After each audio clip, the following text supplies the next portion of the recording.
again. It's been so long since you've been here. It's so exciting to be here this morning, and many would say thank God it's Friday, and that remains with me. I'm so glad also to say thank God it's Friday. Beatrice Adamoije is my name, and in the studio of Unity 93.3 FM today, I will not be alone, just like I've never been alone. So I have someone in. Before I introduced him, I would love to say, don't forget, today is the 15th of September 2023, and this is the last edition of Unity Trend this week. And after today, it's going to be next week. But before next week, why don't we do it today? And so in the studio is Mr. Shabu Doro, an in-house analyst, and of course a political scientist, if you let me, which of course he is the producer of Unity Trend. And so I'll just turn to him and say very good morning. Yeah, thank you, Colby. I must say you look handsome and smashing as usual, with your boyish face, and of course the suit and jean to match. It's a pleasure being with you. This beautiful Friday morning again, and of course viewer and listener, thank you for always staying tuned to listen to us, to view us, and draw our attention to issues, trending issues. Send your feedbacks on issues. Draw our attention to our involuntary mistakes and all of that. We appreciate all of that, and we thank you for keeping us going. Without you, there's no us. We thank you for staying tuned, and you're welcome.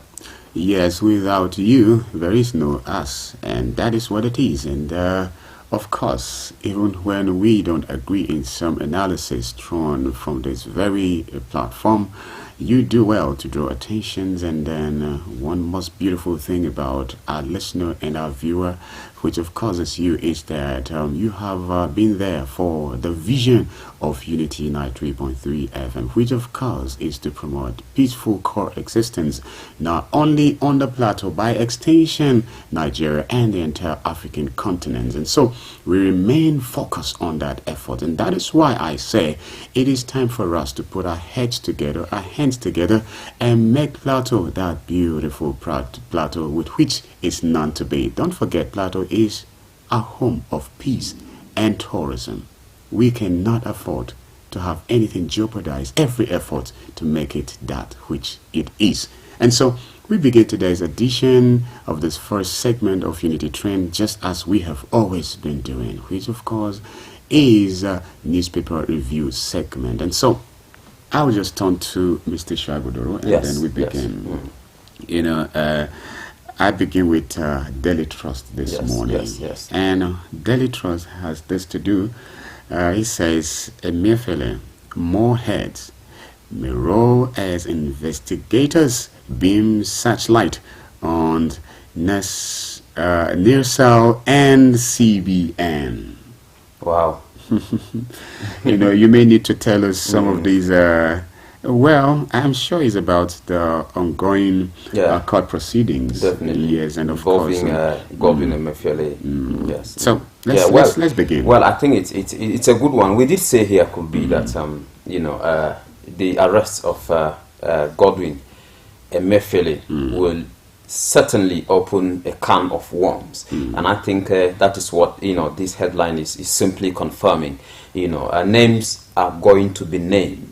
In other words, there will be naming of names, because you see, could be Emefiele will not do what he did all alone. Emefiele couldn't have perpetrated such colossal, such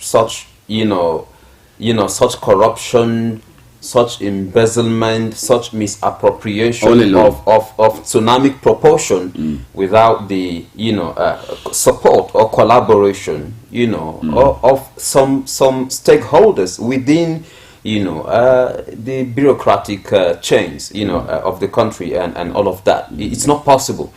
Yes, and that's why I'm happy that some of these things are actually coming up. This is the issue. It remains to be seen who eventually will be named and shamed as far as this whole CBN and Emefiele controversy is concerned. But we do hope that the needful will be done, and of course we can be confident that, we can be confident and optimistic that the needful will eventually be done, given the caliber of persons who are actually spearheading the the investigations, and all of that. We have Jim Obaze.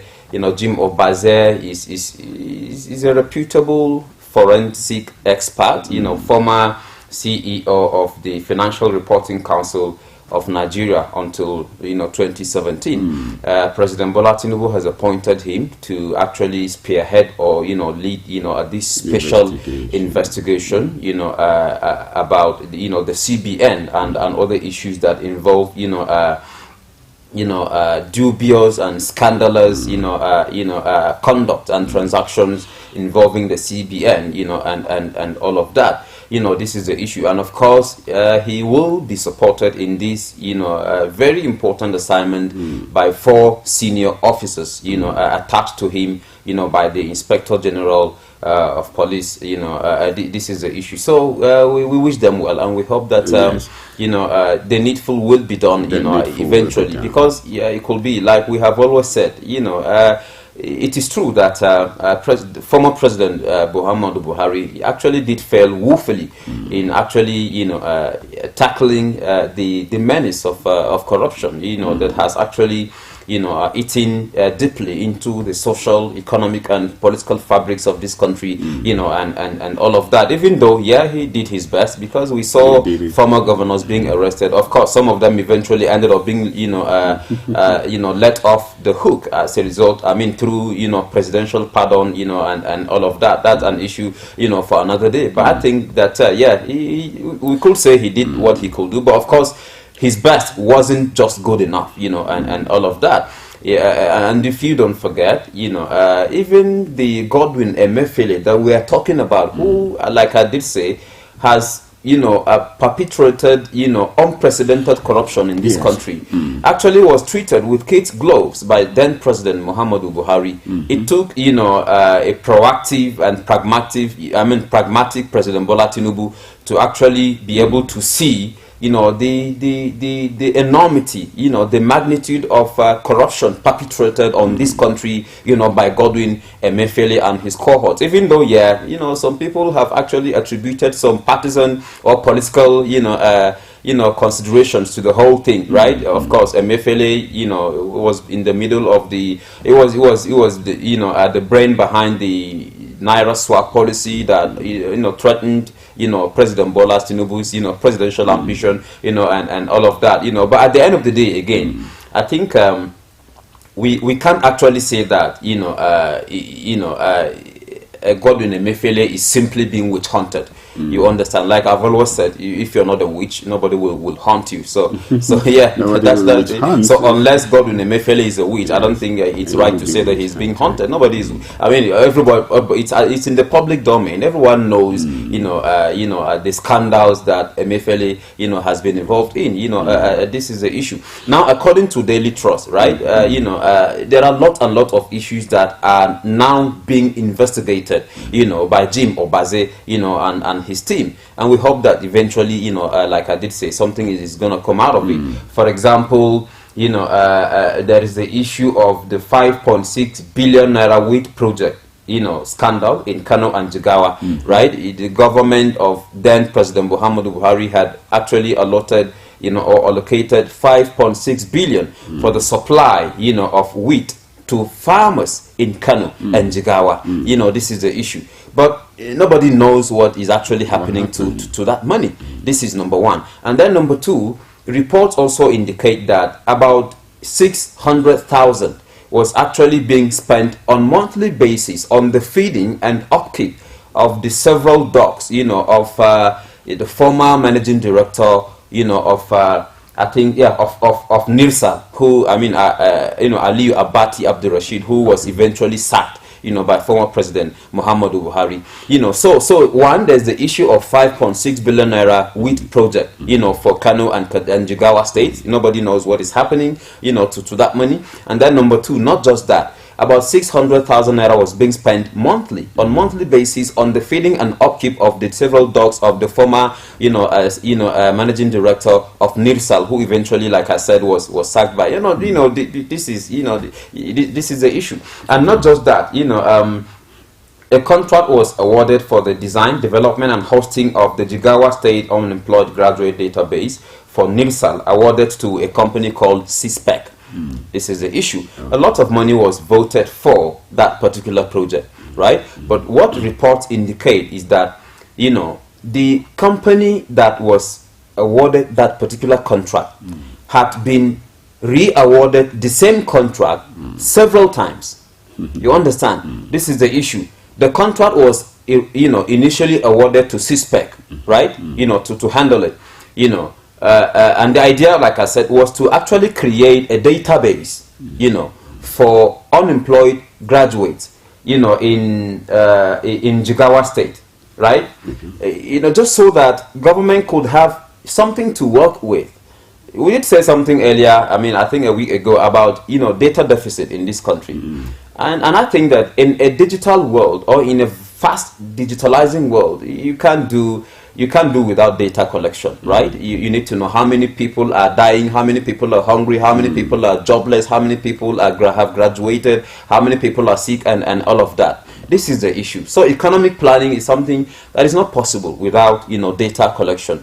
But you see, sharp practices such as this, I think, have undermined, the data, collection system in this country.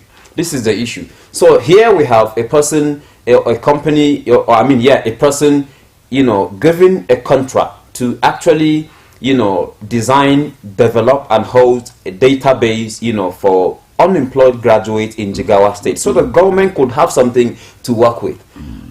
The contract was given to a certain company, but reports actually have it that the contract was not awarded once or twice or thrice. It was awarded again and again and again. This is the issue. And so apparently government was actually being deceived, right? And so I don't even know what the government was doing. How was it so possible for a certain individual to outsmart or outplay a whole government, with a government, with countless intellectuals and experts at its disposal? This is the issue. So you award a contract to a certain company today, and then a week or a month later you re-award the same contract to the same company and collect, money from government in the name of the same contract. This is funny, isn't it? It can only happen in a country, in a country like Nigeria, where anything simply goes. This is the issue. And not just that, there is the issue of the anchor borrowers funds, which, according to reports, is actually being kept as fixed deposits in the CBN and other banks. So billions of naira was actually awarded. If you would recall, if our listener and viewer would recall, there was, a certain, program initiated by the president, then President Muhammadu Buhari's administration, called the Anchor Borrowers Scheme. Now, that initiative was meant to sort of, facilitate government, agricultural revolution policy or program. And it actually came after, the closure of borders by then President Muhammadu Buhari, and all of the idea was to make sure that, agriculture was revolutionized, or facilitated, so that the country will be able to produce enough food, for the teeming, for the country's teeming population and all of that. But the billions of naira, actually allotted for that particular project too, was, instead of being, distributed to potential beneficiaries, that is the farming population in the country, the money was actually kept as fixed deposits in several banks in the country. Could be, look at this whole situation. It's like you now it's like me, Shuaib Doro, giving you, let's say, 100,000 for a certain project, and instead of actually channeling the money into, that particular intended project, you go to a bank and deposit the money as if it was a personal property, as if it was a personal money. This is the issue. So the people in charge of this project simply ended up depositing the money in banks as fixed deposits. And why did they do that? The motive was to actually scoop, the proceeds, the profits, the interest that were going to actually emanate, from the deposit. Because of course, like you and I know, that's what happens when money is kept in the bank as fixed deposit. It will keep yielding returns, and all of that. And the problem here is that the beneficiaries, the farmers who were actually targeted as beneficiaries of these particular funds, ended up not being able to actually benefit from the money, because the distribution, or the allocation of the money, was actually being delayed as a result of it being kept, in banks as fixed deposits, and all of. And the problem here is that the same farmers who did not benefit from these monies will actually end up because it was a loan. Yes. So they are expected. That's why it's called borrower scheme. It was a loan that was actually given to farmers, to buy seeds, fertilizer, and all of these things. And so they were actually going to have to pay back the principal as well as the interest. This is the issue. But because the money was kept in banks as fixed deposit, the farmers did not actually access the money. But at the end of the day, funny enough, government is going to expect them to what? To pay the principal and the interest. The principal of something they did not even receive, the interest on something they did not even receive. What kind of, what crime could actually be bigger than that? This is the issue, could be. And I think it was one of the reasons, you see, we have kept lamenting this. Government had said, then government of President Muhammadu Buhari had said, the idea of behind closing borders was to actually, compel the country to look inwards, produce enough for the country and all of that, without having to look outwards, and which was partly commendable, but with tendencies of this nature, with criminal and corrupt tendencies such as this, you could see the program simply ended up being a flop. It simply ended up being a sham and all of that, because it didn't yield the expected result and all of that. So I think Jim Obaze and his team have a big challenge on their hands to unravel the colossal corruption or this crime that has been perpetrated on innocent citizens by Godwin Emefiele, and his cohorts. Yes, of course. We would have loved to continue on this, but we have just a few minutes to be done with this segment. Again, time will never be there for us to go through all issues. But of course, again, even while I give you this one coming from The Nations, it says police turn heat on oil thieves. Economic saboteurs. But of course, how I wish we would have looked into the fact that Mr. Godwin Emefiele would always, go to the court, having to, in possession of a holy sacred text there, Holy Bible. Now you see, this is another issue and another angle with which I would have loved we seeking religious sympathy and things like that. This can throw Nigeria. Nigeria, many things are being colorated, targeted at looking at it from the prisons or from the perspective of religion, and once it gets to that end, it becomes something else. I think he has his right anyway to go around with Bible or any other sacred text. Definitely, he does have the right to do that, right? But why now? Why now? Yeah, I think like Lucky Dube, would actually say, we have false prophets, lies and illusions everywhere. This is the issue. So when did Godwin Emefiele become a prophet? When did he become so Christian as to always be seen carrying a Bible around? This is the issue. And I think Nigerians have been guilty, especially people, who, are being investigated for corrupt practices. They have always wanted to turn to religion in order to appeal, to the sentiment of unsuspecting and gullible citizens and all of these issues. And I think it is true. Like, I think we can say something about this, even if it's at the expense of our other headlines, because I think that if there's anything that has stood out as a bane to this country's progress and development, it is the issue of corruption. So if we were to spend the next hour discussing corruption, I think it's not a bad idea, is it? Because like it's HIV and AIDS, corruption, it actually destroys the immunity of any given system and renders it, susceptible to all manner of, diseases, and all of that. And I think because of corruption, the country now has been infected, I think by all manner of diseases, whether it's the disease of poverty, disease of insecurity, diseases of unemployment, and all of that. Now, people have always tried to sort of politicize the issue of religion, and I'm not quite comfortable with that. Yes. You know, this is the issue. It's also, some people will sometimes say religion is supposed to serve as, you know, a source of a moral compass for a people. It's supposed to serve as a sort of a moral rectitude. In fact, if there's anything that is actually supposed to serve as a source of moral rectitude, it should be religion. Because even when we talk about, you know, conventional laws and all of that countries now use to regulate, you know, social conduct and checkmate the excesses of people in order to, you know, sustain civil order and all of that. I think religion is one of the major sources of law, isn't it? This is the issue because of its system of do's and don'ts, its value system, you know, its emphasis on right, you know, and things like that. So if Godwin Emefiele were as Christian as he claims or pretends to be, I think he would not even have engaged, you know, or soiled his fingers, you know, through, the sort of corrupt practices, you know, he is being investigated for in the first place. This is the issue. So people are always quick to turn to religion just in order to appeal to the sentiments of gullible citizens and all of that, you know, and I think that maybe subsequently a law should be made to actually checkmate this thing. You can't be carrying a Quran or a Bible around simply because you are being investigated. Where was your religiosity, you know, when you were doing this? Where was your Christianity when you were doing this? Where was your Islam when you were doing this? This is the issue. Where was Prophet Muhammad, peace be upon him? Where was Jesus Christ when you were doing this?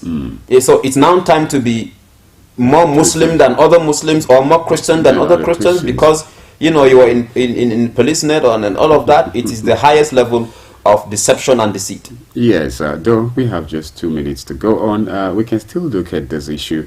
Police turn heat on oil thieves, economic saboteurs, and I would have loved also we look at this. A terrorist killed 4, abduct 18 in Sokoto village. This too, maybe in 2 minutes. Well, I don't know how possible, but we can just do the best we can. You know, this is the issue. Now, the police, like we did say yesterday, that is it yesterday or the day before, that oil theft, you know, is actually, you know, depriving this country of billions of naira, you know, and I'm glad that the police has actually, you know, assured citizens that something will actually be done to make sure that this is actually nipped in the bud, because it has to be done. You see, it could be, if you talk about, drastic fall in, the level of oil, the quantity of oil production and things like that, I think oil theft has been behind, this whole unsavory, development. According to reports, about 470,000 barrels of oil are lost almost on daily basis. Have been lost between August 2023 and September 2023. This is the issue, and as a result of that, now it's been impossible for the country to be able to meet up with even the OPEC, quota of 69 or 70 million barrels per day. You understand? Now the country, in other words, is producing less than that now as a result of shortfall in the production quota occasioned by oil theft and all of that. If you're losing 470,000 barrels per day, you certainly cannot produce as much as 1.69 million barrels per day. This is the issue, and we have said also that if you were to look, look at how much the country has lost as a result of this in monetary terms or in monetary value, the country has lost about $43 million, which is equivalent to 32 billion naira, going by the current exchange rate and things like that. So the police has actually said that as a result of rates on oil, illegal oil refineries, illegal oil thieves, illegal oil operators, and all of these things. The police has succeeded in arresting about 59 oil thieves, of course, and through Operation Delta Force, it has been able to recover 452,910 liters of illegally refined diesel and 22,650 liters of petrol and 3,000 liters of kerosene. Troops have also destroyed 89 illegal refining sites, 21 dugouts, pits, 56 boats, 138 storage tanks, and all of that. The figures are there, for the public to be able to, to look up. So I think it's a good development, and we look forward to much more of these feats, eventually. Oh, thank you very much, Mr. Doro, for that wonderful one there. At this point, our listener and, of course, our viewer, we have come to the end of this segment. Well, I beg that you stay tuned because we'll be coming back for another huge discussion. So stay tuned and enjoy it. Mr. Politician, it's good to see you again. It's been so long since you've been here. You had me thinking you were dead. How's your taxpayer mansion? How was your... I was the head boy in my primary school, senior prefect and best graduating student in my secondary school, but drug abuse almost ruined my life. I was on an average of 2 grams of cocaine per day. I was taking 8 ampoules of pentazosine daily. European shisha, cocaine. I became a user, a dealer, and a gangster. I saw other users drowning. I knew I didn't want to be like them, but I was already trapped. My family disowned me. My employment was terminated. I sold my car, sold my house. I'll go out well-dressed and return shoeless, shirtless in exchange for drugs. I was saying things that were not real, and I once stabbed myself because I felt something crawling under my skin. I contacted NDLEA and started therapy. I spent 3 months in therapy. I spent 8 months. It's easy to relapse, but your mind has to be stronger than the cravings. Drugs does not love you. You are not the one using drugs. Drugs are the one using you. Say no to drug abuse.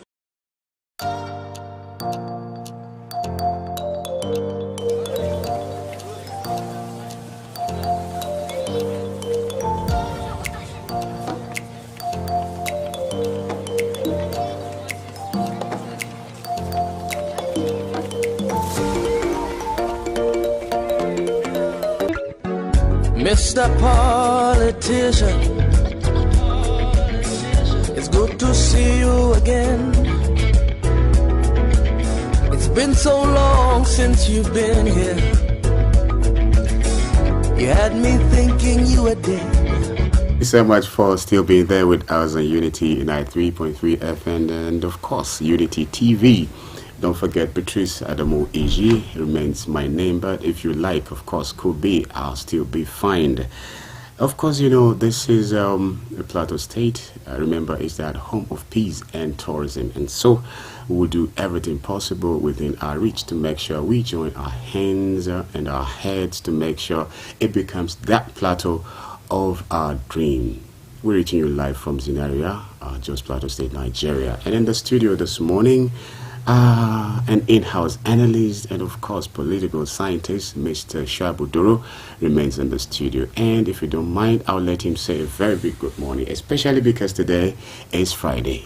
Well, as the judge pleases. Good morning, Kobe. Good morning, viewer and listener. Thank you for staying tuned. All right, thank you so much. And I'm so excited this morning that someone who is into politics, as someone who is into business, is in the studio, and together we'll be looking at issues, you know, as regarding the visit of the First Lady on the plateau and other issues that I'm sure you would love to be a part of.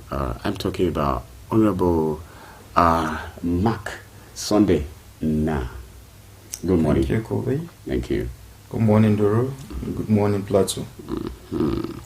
All right, maybe we'll begin this discussion by just trying to see, we have received news concerning, do I say, a thoughtful and timely intervention by the First Lady, you know, to assist IDPs and things like that. So what have you to say around this, her visit, Honorable?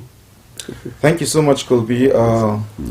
Permit me to start by appreciating the First Lady, our dear mother, the mother of Nigeria, for a timely intervention by actually identifying with the Plateau people. And as a Plateau son, I want to render my voice together with those that have already appreciated the First Lady to say thank you for not just the donation, because I know the whole visit was centered on the donation. Okay. But of course, you have to look at it for someone to come down to where you are, simply because you are affected.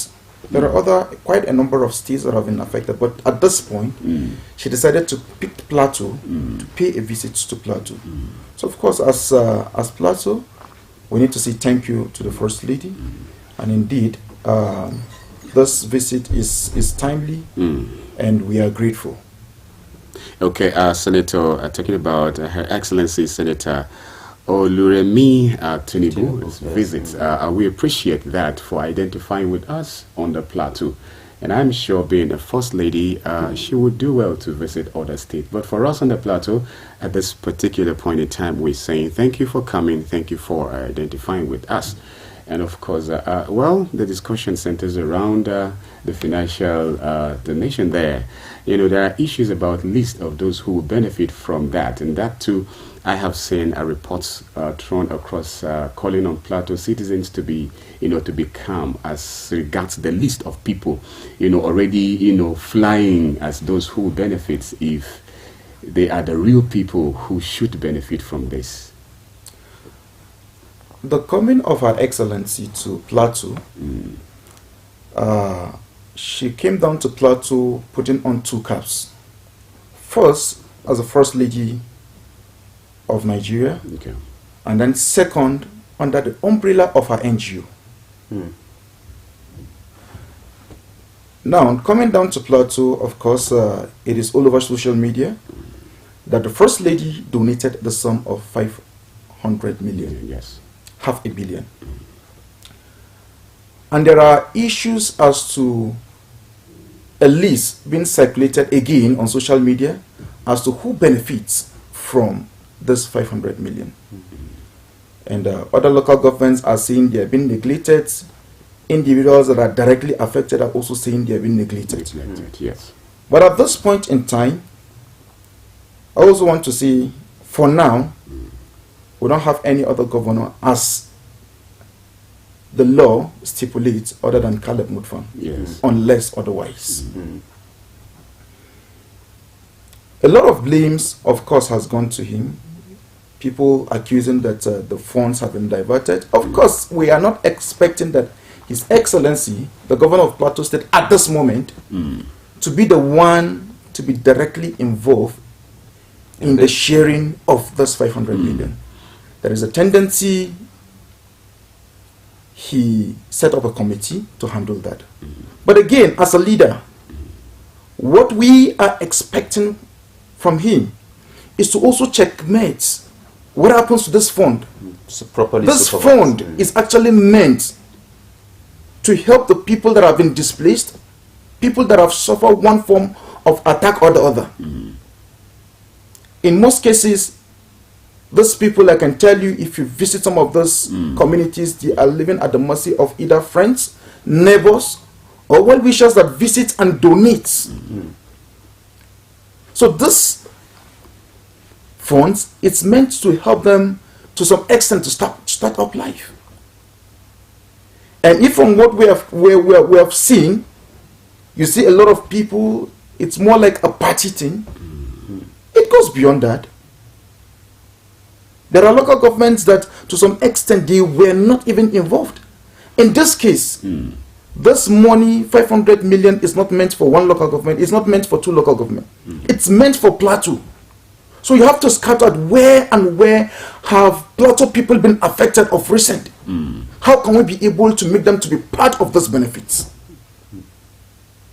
But of course, I think with the people trying to ask a lot of questions, I think there should be a proper review and check by the government if they intend to do the proper thing. Okay, I would have loved we divert, but I don't know. Doro may have one thing as concerning this visit before we go to politics proper. Yeah, well, like you did say, there are allegations that the funds could end up being diverted by a few personages, and all of that, and so the target beneficiaries might end up not benefiting from it. Yes. But then Honorable Sunday Mark. There have been allegations that some of the names on the list are names of some political jobbers, of the current government, and all of that. Well, that remains to be proven, and all of that. But Nigeria, the corruption tendency, the corruption phenomena and all of that. What would you advise? How best should this money, be? I can categorically tell you, Duru, I didn't want it to go in depth on that. But to be honest with you, one of the things that the government are trying to claim where those names were identified, it's simple because the beneficiaries don't have an account number. So therefore, these people will collect the money on their behalf. And what is the yardstick? What is the assurance that if those people actually get those amount of money, it will reach to the victims? I don't see anything wrong if at this moment the present government doesn't have the proper team to carry out neat assessment and identification of beneficiaries. They should employ the services of other people. There are consultancy firms that can of course actually take care of that. All right. Okay, thank you very much, Mr. Honorable Mark Sunday. At this point, I would like to make it clear to our viewer and, of course, our listener that we've made every effort to invite those who belongs to, the PDP on the plateau, so that they will be in the studio today, having Mark, who is, of course, from the APC, to have the two of them in the studio. But somehow that wasn't so possible. But we look forward to bringing that of the PDP sometimes as possible anytime soon. So we begin. But let's just do this, Honorable. We just want to hear your take. What's your reactions to the recent tribunal judgments on the plateau? I think, Colby, this is very key for plateau people, and I wish at this point in time every radio and TV station will take out time to give a proper education to plateau people as regarding what is happening, because this is the most trending issue on the plateau. And just the way I said sometimes, like the last time I was here, yes, I said whoever you are, whichever party you're coming from, plateau first. And with the relative peace we are all enjoying now, we must do everything possible to sustain it. Now, talking about the issue of the judgment, first, there was a judgment in the National and State Assemblies Tribunal by Justice Williams. He started passing his judgment. Now, on the plateau, we have 3 different courts with 3 different set of justices under the same tribunal. The same tribunal. Okay. He started passing his judgment by favoring the PDP. What is the ground?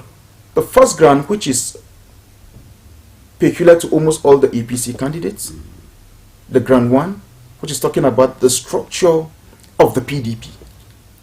Now, talking about the structure of the PDP, he only struck it out without an in-depth analysis in his judgment to say whether it is pre-election matter or not. He only mentioned the fact that it's a pre-election matter, and that ends there. And I also want to say that the same judge whom since he passed those judgments, we have decided to respect the judiciary. Because, of course, if you're not pleased with the lower court, you go to the upper courts. That is a good thing, the good side of democracy. And mind you, we are currently at the tribunal level, which if you are not comfortable with the judgment of the tribunal, the law has it that you can actually appeal. We kept quiet, not because we cannot actually make noise out of those judgments, but some of us were very much interested to look at what happened during the presidential election tribunal. the judgment that was passed for over 10 hours, I was very interested in a particular phrase. All through the judgment, I was interested in just one aspect, which clearly states that you cannot challenge the nomination of an individual, of a candidate of another party. That remains a party affair, unless there is a pending litigation or a judgment against that party. What the APC are doing at this moment, not just the APC, we have the Labour candidates also, like the likes of Honorable Gangzi, Barrister Gangzi. It is not a petition against an individual. It is a petition against the party. Now, Justice Williams decided to pass his own judgment based on what was presented to him in his court. And we feel, yes, we are not satisfied, but we shouldn't insult Justice Williams, because he passed his judgment based on what he sees, based on the fact that is presented to him. So now, we can't actually say that. So how do you feel about the judgment? Can we now say that Justice Williams Rotimi did the right thing by passing? Because, like you did say, and of course, that is the law. You will normally have an opportunity to present your case before the judge, and then the judge decides on the basis of the substance and the quality and of your argument and all of that. Don't you think he said what he said and delivered the judgment he delivered on the basis of what was presented before him? So there should be no reason for any complaints by the APC. Of course, we are not satisfied, even those that the judgment have been passed, like the likes of the PRP candidates, the APC candidates, and the Labour candidates. They have so far appealed in the Federal High Court of Appeal. So far. Do you think Justice Williams was biased? Because you said you were not satisfied. It is not about the biasness, it's about the law. What does the law say? What does the law say? Is there not an outstanding litigation against the PDP in terms of its existing structure? If there is, of course, we're talking about the law. We are not looking at the individual. Because as a justice and as the leading judge in this matter, he needs to work with the law. All of us are subject and bound by the law. Now let me just take you to that of Justice Tukur. Justice Tukur happens to take, mind you, Justice Williams, within 2 hours, he passed 3 judgments. Within 2 hours, he passed 3 judgments. Now, but when Justice Tukur, is it court 4 or court 6, one of the courts, stepped up to pass his own judgment, he took every item presented by both parties and relating it to the law, relating it to what is actually the effect and the impact of this very item to this portion of the law. For everybody to have a clear understanding as to why he is actually driving to where he is. At some point, nobody knew where he was driving at until he came to the conclusion. Based on this, and this, this is the issue. Therefore, PDP do not have a structure to fight in a candidate in the 2023 elections. Did we see that in the Justice Williams judgment? No, we didn't. I can tell you, I was there in the before when he was going through the judgment of the former governor of Plateau State, now the Minister of Labor and Employment. It took him almost 5 hours in one judgment. Honorable Sunday Mark, are you apparently you're pleased with the judgment of Justice Mahmoud Tukur. Is that because you're in the APC, and then maybe you seem you seem to have reservations about the judgment of Rotimi Williams because it didn't favor the APC? Should we have that impression? Just the way I said, we must, as Plateau people, we must think above our emotions. Yeah. We must think above our emotions. What is the right thing to do?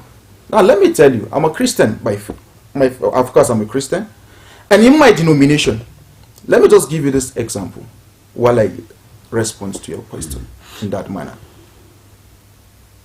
If a young man have a girlfriend and he wants to get married to her, it is a tradition in my own denomination that you go and pay and you plan together with the church for the wedding ceremony.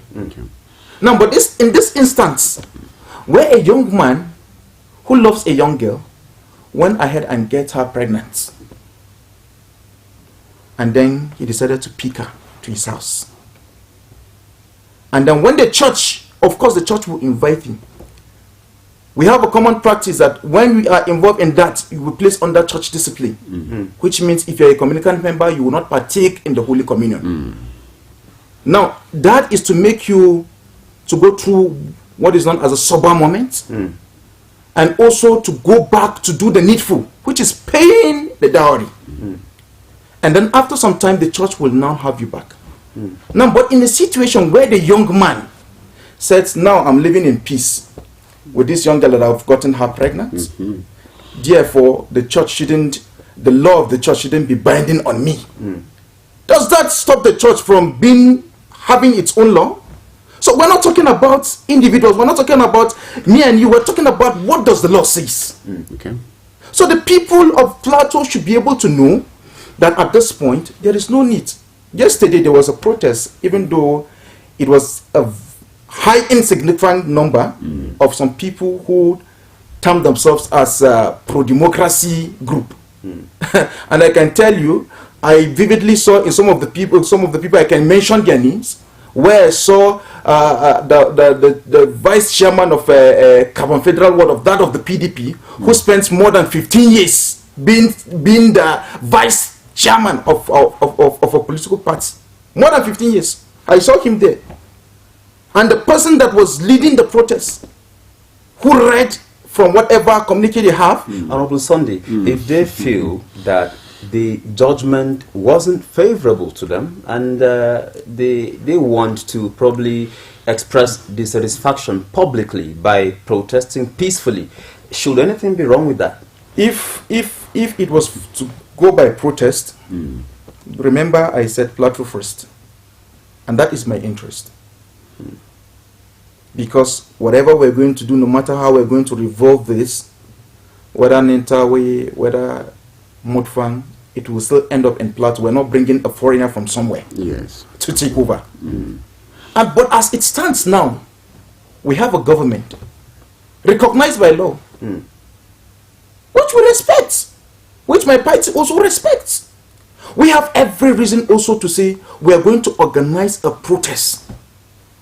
If we have 12 judgments, if we have 12 judgments that says PDP doesn't have a structure, out of 12, I mean to say, only one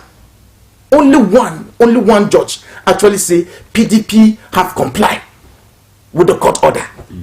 Out of 12, who do you think is in a better position to say we are going to organize a protest? I think the APC are far ahead of the PDP. Having the stand to want to. Of course. Okay.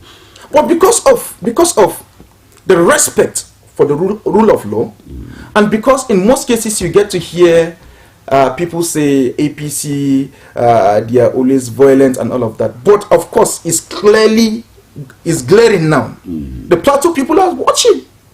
Go to social media.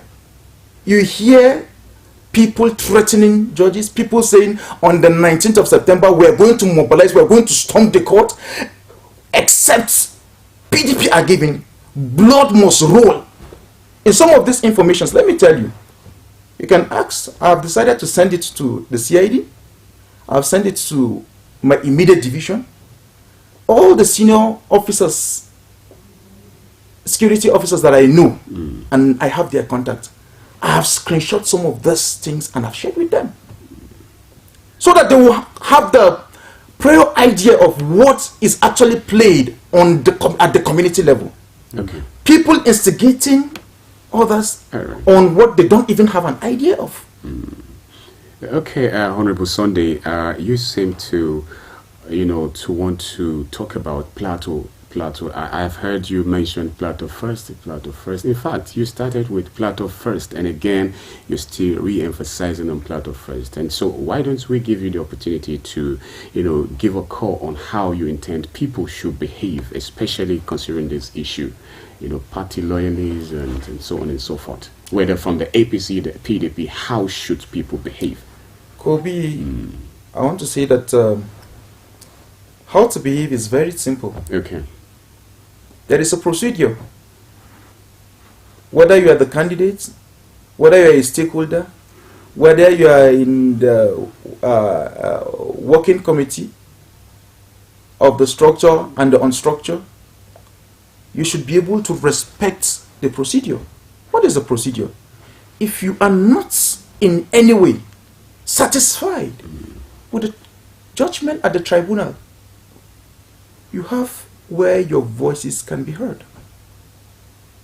But I want to tell you, there are other candidates or other elected officers, simple because the court ruled against them, they go on air saying a certain location of the states, at the moment as he speaks, there is an unrest, whereas everybody was going about his normal activity. So such statements should not be heard from someone that is called a leader. And I want to urge the young people, like just the way I was trying to talk about the pro-democracy, the so-called pro-democracy group that went out yesterday to Secretariat Junction. I know the person that led that is actually a PDP card-carrying member. The person behind him is also a PDP card-carrying member.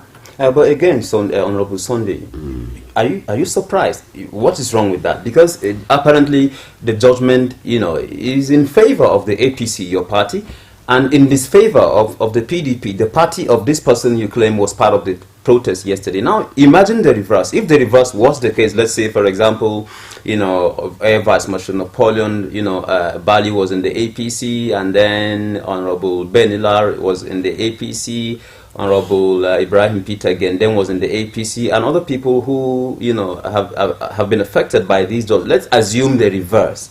Let's say it was the APC that had lost 4 serving members in different capacities. I mean, 4 serving members and all of that. Wouldn't you be compelled to probably consider a similar decision as the PDP? That is what I'm trying to say. We must not allow emotions and sentiments to take a different dimension.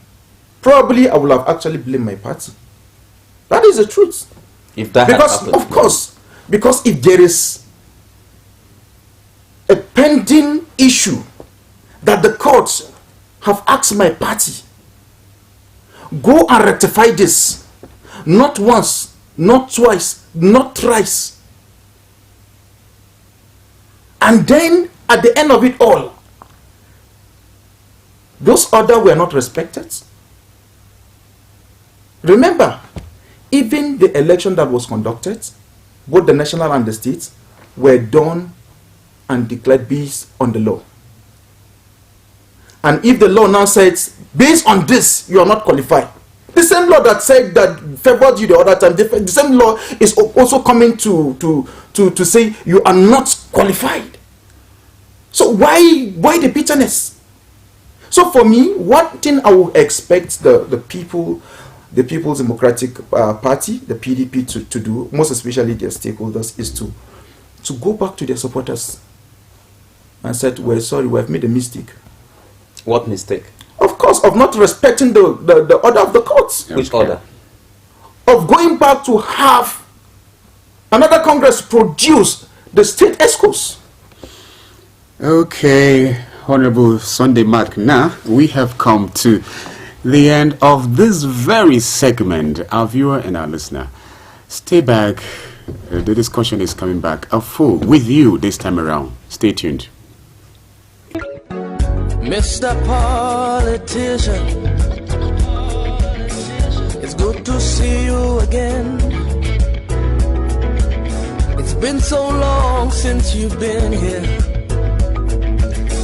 You had me thinking you were dead.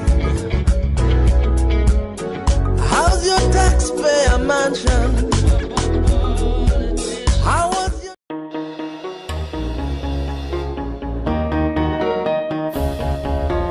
Unity TV.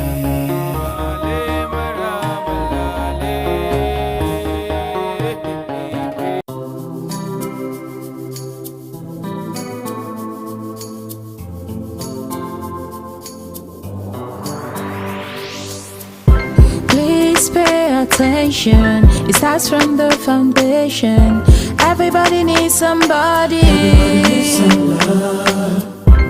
You turn a blind eye and care nothing less. Say it's just business, all about the money. You are so unbothered as long as they pay. Say it's just business, all about the money. You know they're on a fast lane, but you've got business to run. So you look away the other way. It concerns you. Either kill law, either kill dreams, either land people for jail. War against drug abuse.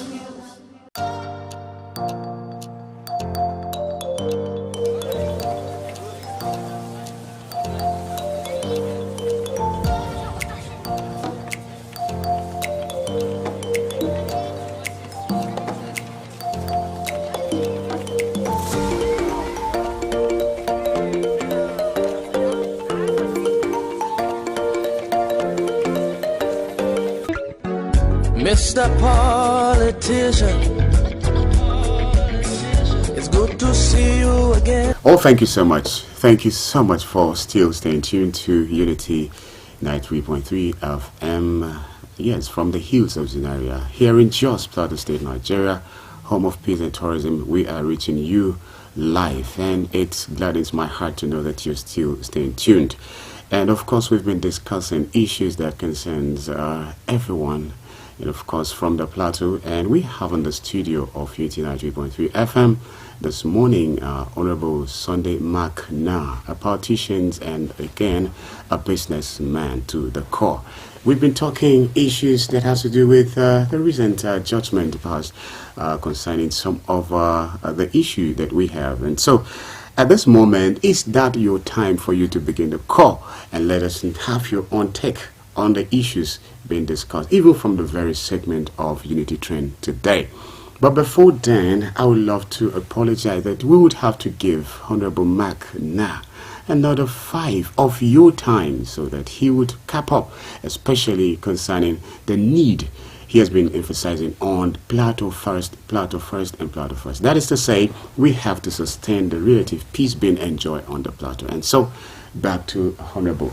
I want you to make a call within 1 to 2 minutes. Let's, concerning the need to sustain the peaceful, atmosphere that we have on the Plateau before we put the studio line on. Of course, Kobe, I will always talk about peace. And most importantly for me, I also want to plead with the young people out there, because what seems to be the mechanism in the hands of the old politicians to be used as at the time they feel they want to use the young people, do this and do that.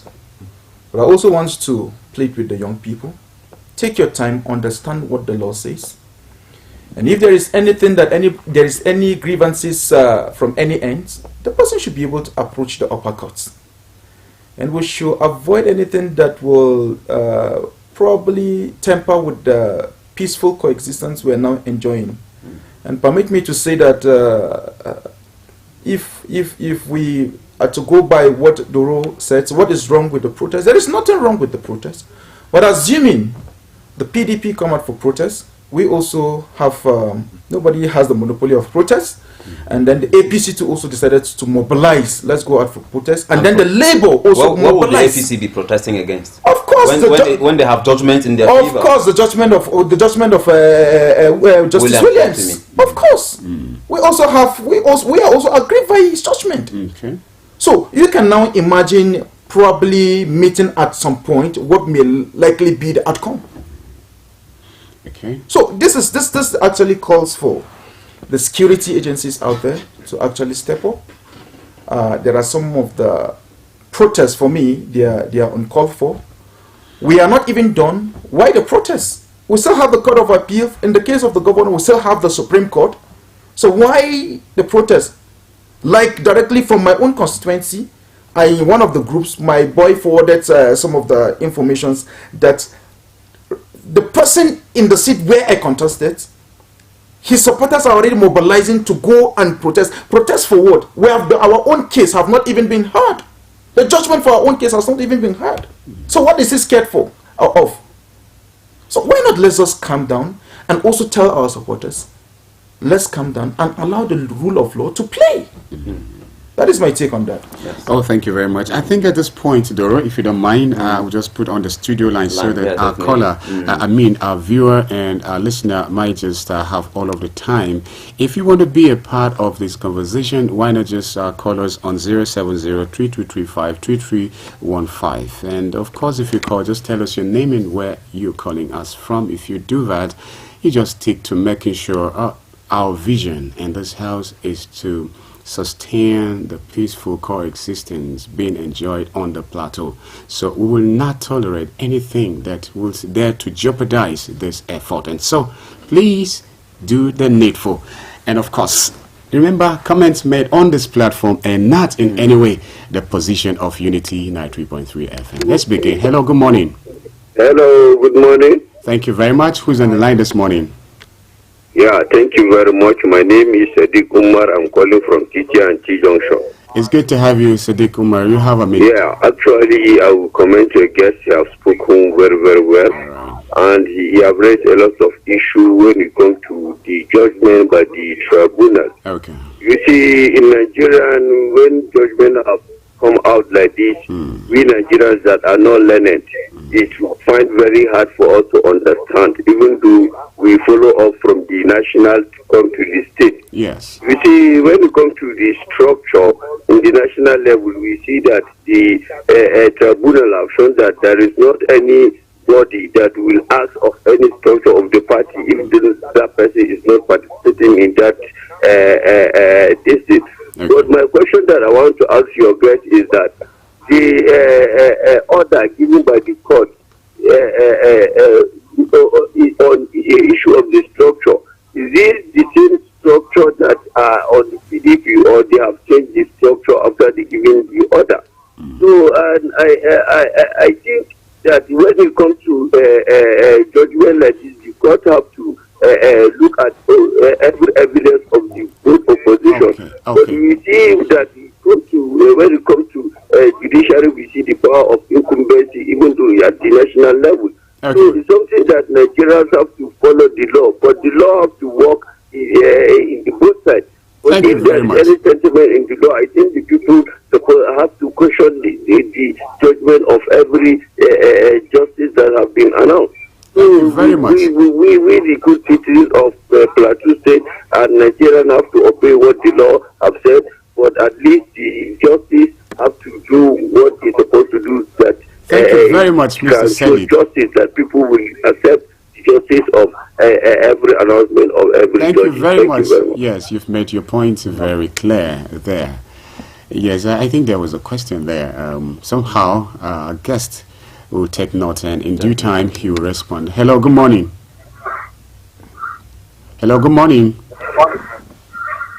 Okay, if you call us, please just do us a favor by just going straight to telling us your name, where you're calling from, and then you make your points very clear in a minute. Hello, good morning. Hello? Hello? Hello, good morning. We can hear you, please. Morning, how are you? Fine, and you? I think it's Unity FM. This is Unity FM, Unity Trend. So, hello, good morning. Good morning. You have a minute, please. Morning, how are you? Fine. What's the name? My name is Aliu Haidar. Okay, where are you calling from? Okay, I think Aminu, is it Aminu? Decide to just leave us. Well, you may want to call us back at 0703235315. Hello, good morning. Good morning, Kulbi. Oh, thank you very much. Good morning, Honorable Mark Amana. My name is Chief Ambassador Abdullah Rocky Boy calling from Bengal. Rocky Boy, thanks for calling. Yeah, thank you very much for the opportunity. You're welcome. Honorable Mark, you say it a lot. Thank you so much, and Rocky for the service, you say Plateau first. Plateau first, yes. We need peace, and we love peace, and we stand for peace. Yes. What baffled me about yesterday, people are protesting. And before then, court ruled a case, Aga versus Honorable Gwanin and London. Malcolm versus Diwa. No anybody from APC or PRP protest because they need peace. They are peace ambassadors. But why like this? Okay. Why like this? You see, if we make peace and we close the judgment, we have to be calm. Thank you. You understand? Follow the rules and regulations. But it's not good for you to be doing this, doing that, doing that. No, it's not good. Lastly, please, issue about that 500 million from the First Lady of the Federal Republic of Nigeria. Yes. We need the governor to do justice. Carry everybody along, irrespective of your religion, tribe, or affiliation. I'm telling you, if there is justice, there is no violence. If there is justice, peace will continue then. I'm a peace participator. I'm a peace ambassador. I stand for peace. Honorable much, keep doing the good in your society, please and please. Thank you. If you do good, people will see it. If you do bad, people will see it. Keep on doing the good. Thank you very much. Thank you very much, Rocky Boy, a peace ambassador there. Still calling on the need to stay calm and sustain peace on the plateau. Hello, good morning. Good morning, Mr. Kulbi. Thank you very much. I'm Mr. Dobro and the guest in the studio. Thank you. And amen already. This is Adewumi calling you from Bochuros. Yes, of course, Adewumi, you're welcome. God continue to bless you. Amen. You see, my take is this. I just want to speak on the issue of the president wife coming to Plateau State. Yes. To donate 500 billion. Million. You see, let's just remain in peace. This money, if we are living in peace on the plateau, there is no need that I think this money will be channeled to even people it be used to cushion the effect of subsidy removal. Instead of providing living material, so let's ensure we always love one another. That's just my major thing. Let's love one another. And as regards the issue of tribunal, they need to be very diplomatic in their judgment, because they cannot give a judgment that will cause Plateau to be more divided. Because the little things we are enjoying on the Plateau, we are okay with it. We want to build on it and not to start having problems. So they need to be very diplomatic in their judgment. Thank you and God bless you. Thank you very much, Adewumi, for calling. If you want to be a part, 07032353315, and then those of you on the TV, you don't need that. Down the screen, of course, you get it there. We pick one or more. Hello, good morning. Hello, good morning. Thank you very much. You're welcome. Okay, you have a minute, please. The guest has already said the one personal just at first. So what I will advise the people is that this type of discrimination allow justice to be done. Because if we take example from Zampara, from top to the down, they have already declared it before by 10. They have already collected from the APC to PDP. Why is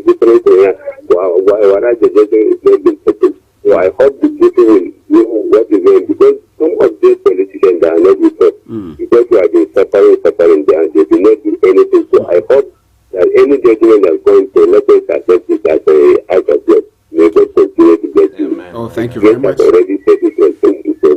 Thank you very much. Yes, of course, we may still need to pick some few more, and after which our guest will respond. Hello, good morning. Hello, good morning. Thank you very much. You have... Mohammed calling from Sabinjamal Street. Okay, Mohammed, it's good to have you. You have I personally, I don't want the election of the governor to the notification because I have started seeing work. All right. The politician has to play with caution. Really, you need to stop them. If you see what the outside is some radio station, you pity they will instigate people who are not taking over. Okay, Allah, this is not the first time that we have seen the election has the notification. As somebody has likely for this area, we have seen similar thing in Zampara. We have APC want over everything, but I don't know they could notify everything and heaven did not fall. All right. So I think the PDP position has to play with caution because they will not turn this into violence. Thank you very much. Thank you very much. We have to tread with caution so we don't throw this beautiful state back into those days where we really don't want to see again. Hello, good morning. Hello, good morning. Oh, thank you very much. Hello? Hello, who's on the line this morning? Christy, and we apologize. Your text messages in most some of our recent editions, we apologize. Yes, they usually come late after we're done. I don't usually get you. Thank you. Time. And well, it's good to have I your voice just want to add to the voice of Honorable Amana there. Okay. That Plateau first. Whatever we do, we should think of Plateau first. Because that is all that matters. Whether we like it or not, we must live in peace with one another. If anybody is not satisfied with the court judgment, just go to the Supreme Court and appeal. And don't instigate others to go into violence. That will cost us so many things. Lives will be lost. Properties will be lost. Which one is better? Is it not better to just quietly go to the Supreme Court? I think I just want to ask that we should please live in peace. Whatever the reason, whatever the outcome of the judgment, we should all live in peace and just do the needful. Oh, thank you May very God much. bless you all in the studio. Thank you very much. Have a nice day. Thank you. Madam Christy Izan from Rukuba Road. And we have from our Facebook page, this one is saying APC cannot use the technicalities through the windows to return back to power in Plateau State. God will never permit it. APC is okay. I will not read part of it, but thank you for sending it your message. This one is from Chooks D. Tony. And then I have this one also from Christy Ahali. Say good morning, everyone. Charity, right? Charity, no, not charity. Okay. Charity just called. Okay. This one is Christy. Is another Christy, but this one is for Hali. And she said, good morning, everyone. Let our conscience go before us in the disbursement of the money that Mommy Rotimi brought for Emiefele. I hope the naming ceremony would yield good effects to the country. We are still Plateau people, and we must make efforts to see that Plateau rise again. Great works. Thank you so much, Christy, for sending in yours. And this one is from Aminu Abdullahi Shuaibu. He say, good morning, Kubi and Shuaibu Duru, and your guest in the studio. I'm watching you live from Ricos. Thank you. And he says, thanks God is a Friday. I wish you the best of luck for the good work you are doing. Keep it up. Thank you. And this one is from Nuhu Ibrahim. He said, good morning, Unity, and morning, Shuaibu Doro. And another one from Asoba Gunfans. He said, well spoken by the analyst. Nigerian leaders refuse to embrace the digital age because of the sharp and shady, deals. If not, how comes the elite have all the things, high technology, machineries in their facility and leave the masses at the mercy of the Almighty God? And thank you so much. I think we may pick one or more, and then we let the guest. Good morning, my brother. Good morning. It's good to have you.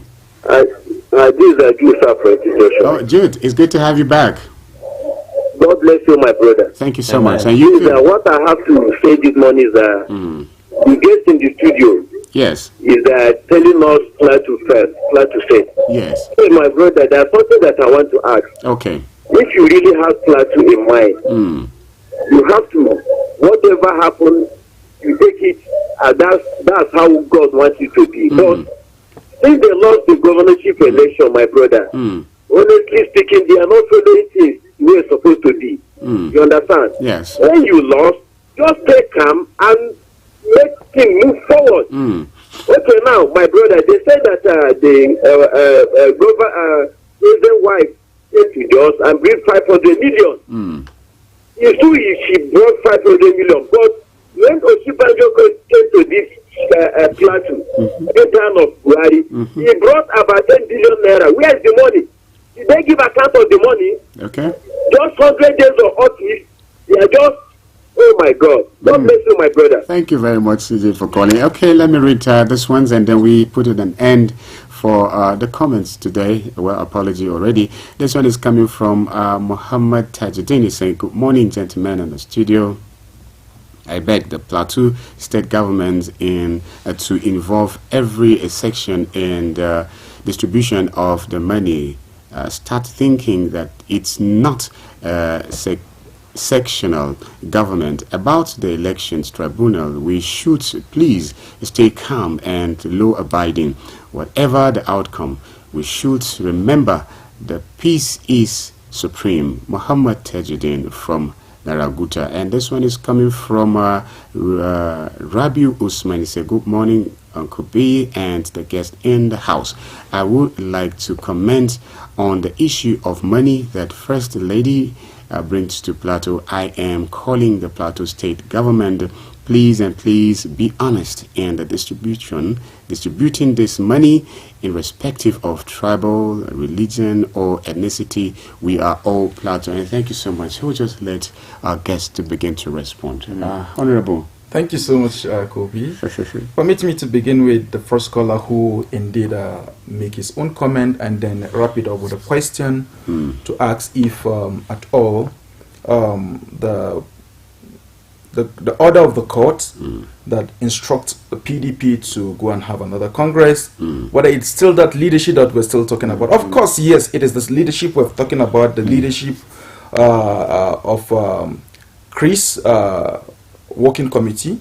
The same leadership went to the National Convention of the PDP in Makurdi and they were stopped from participating in the election of the presidential candidate. And then I didn't heard of as at then how many PDP groups on the Plateau protest because the leadership at the National Convention of the PDP were actually stopped from participating. Why were they stopped? Did the people actually try to ask questions as to why the leadership were stopped from participating in the National Convention election?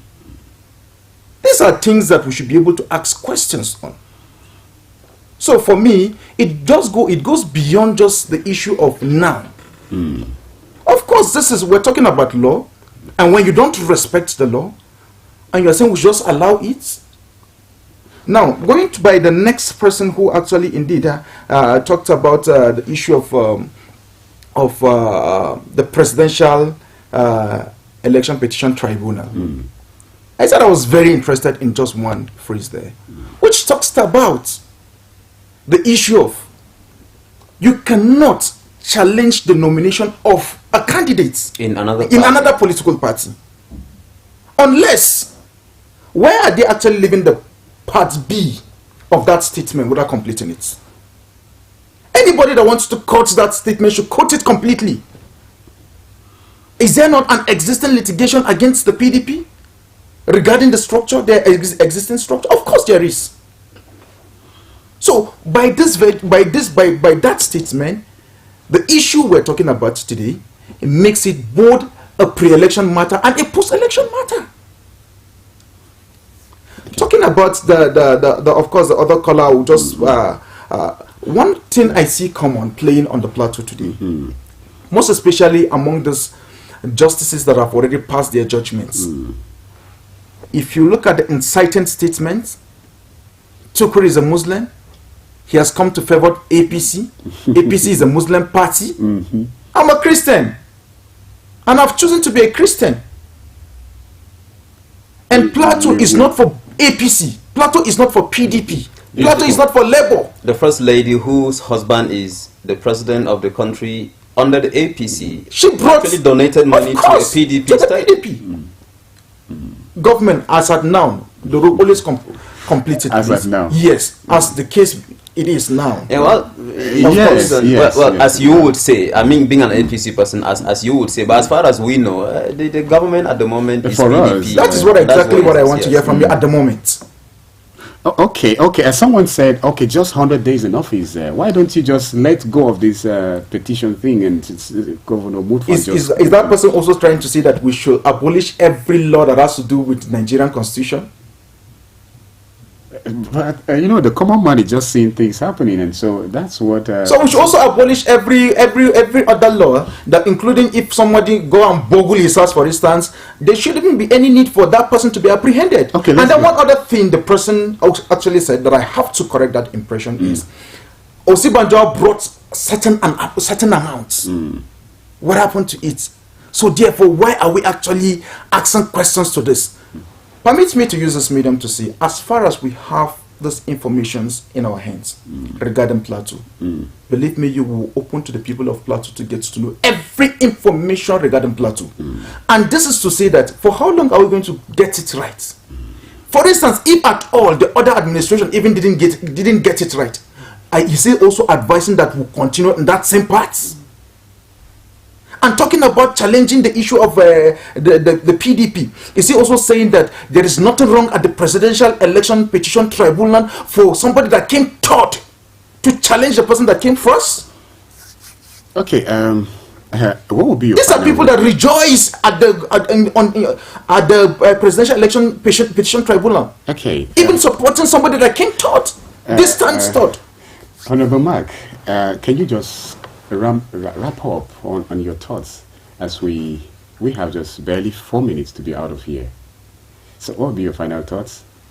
A lot of people have actually used different platforms to incite others without having the knowledge of what is actually playing. But I also want to urge the Plateau people, most especially the young people, with protest, without protest, the judgments are not going to be passed based on the reactions and the emotions of individuals.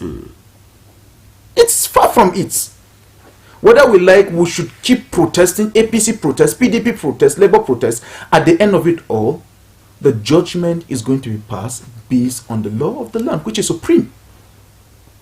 So I want to urge all young people and even the critical stakeholders at all levels to give peace a chance by calming down every of their groups, individual supporters, to allow the law have its effects. All right.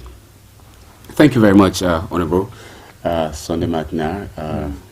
Doro? Yeah, well, Honorable Sunday Makna said what he had to say. I wish the other PDP guy was here to, it would have been more interesting and all of that. But we will look forward to doing that, subsequently. And I'm grateful to Her Excellency Mrs. Oluremi Tinubu for, deeming it fit and necessary to intervene, in the situation in Plateau State by way of donating, a huge amount to, palliate the sufferings, of the people who have been affected by recurrent conflicts in the state, and she's done that regardless of party affiliation, and all of that. We're grateful. We hope the government will do the needful in terms of the distribution and all of that.